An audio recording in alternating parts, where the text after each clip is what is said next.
Once inside the nerve cells, the rabies virus utilizes the host cell's machinery to replicate. It does this by hijacking the cell's ribosomes to produce viral proteins and RNA. The virus's RNA genome is transcribed and replicated by a viral RNA polymerase. The new viral particles are then assembled within the host cell. This replication process occurs relatively slowly, which allows the virus to avoid early detection by the immune system. The rabies virus, a member of the Lyssavirus genus, has a particularly devastating impact on the human brain due to its unique mechanism of infection and progression. This mechanism is both complex and precise, involving several stages that allow the virus to evade the immune system, travel through the nervous system, and ultimately cause fatal encephalitis. Understanding this mechanism requires a detailed look at the virus's entry, replication, and spread within the body. The journey of the rabies virus begins with an animal bite or scratch, where the virus is introduced into the body through saliva. From the site of entry, the virus targets the peripheral nervous system. It has a particular affinity for muscle cells and nerves. Initially, the virus binds to nicotinic acetylcholine receptors at the neuromuscular junction, a key entry point into motor neurons. This binding facilitates the virus's entry into nerve cells, bypassing the typical routes of infection that would trigger a more immediate immune response.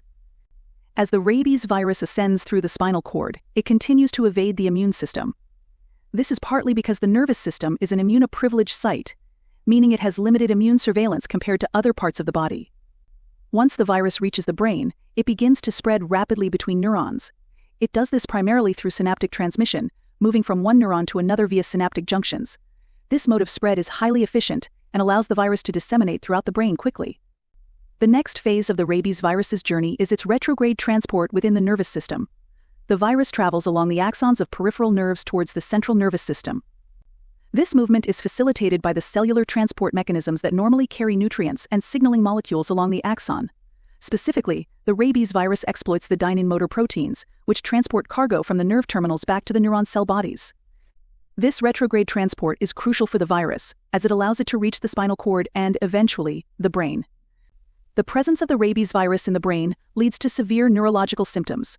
The virus causes widespread inflammation and damage to neural tissues, a condition known as encephalitis.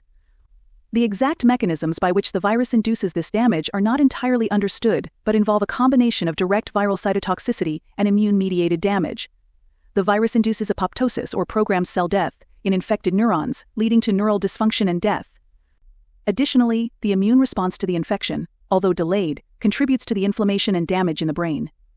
Clinically, rabies infection manifests with a range of neurological symptoms. Early symptoms include fever, headache, and general malaise, which can be mistaken for less severe illnesses. As the virus progresses, more specific neurological signs emerge, such as anxiety, confusion, agitation, and hallucinations. One of the hallmark symptoms of rabies is hydrophobia, a fear of water, caused by spasms in the muscles of the throat and difficulty swallowing. This is due to the virus's effect on the brainstem, which controls swallowing and other basic functions. The infection eventually leads to paralysis, coma, and death, if untreated. In summary, the rabies virus affects the human brain through a series of well-coordinated steps that involve initial entry at the site of a bite, replication within peripheral nerves, retrograde transport to the central nervous system, and rapid spread within the brain. The virus exploits the body's cellular transport mechanisms and immunoprivileged sites to evade early detection and mount a successful infection. The resulting encephalitis and widespread neural damage lead to severe neurological symptoms, and, ultimately, death if the infection is not promptly and effectively treated. This complex mechanism underscores the importance of early intervention, such as post-exposure prophylaxis, to prevent the virus from reaching the central nervous system and causing irreversible damage. Despite its lethal progression, the rabies virus does not cause significant damage to the neurons themselves until the later stages of the infection. This delayed cytopathic effect allows the virus to replicate and spread without initially killing the host cells, which would trigger a more robust immune response. The immune evasion strategies of the rabies virus, including its initial replication in muscle cells and its transport within neurons, contribute to its ability to cause fatal disease while remaining under the radar of the host's immune defenses for an extended period. The spread of the rabies virus within the brain also affects various brain regions, leading to the diverse array of neurological symptoms. For instance, involvement of the limbic system can result in behavioral changes and aggression, while damage to the brainstem and hypothalamus can disrupt autonomic functions, causing irregular heart rate and respiratory patterns.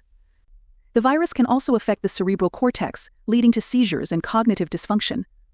The final stages of rabies involve the virus's spread to other tissues beyond the brain. The virus travels along the peripheral nerves to various organs, including the salivary glands, which facilitates its transmission to new hosts through saliva.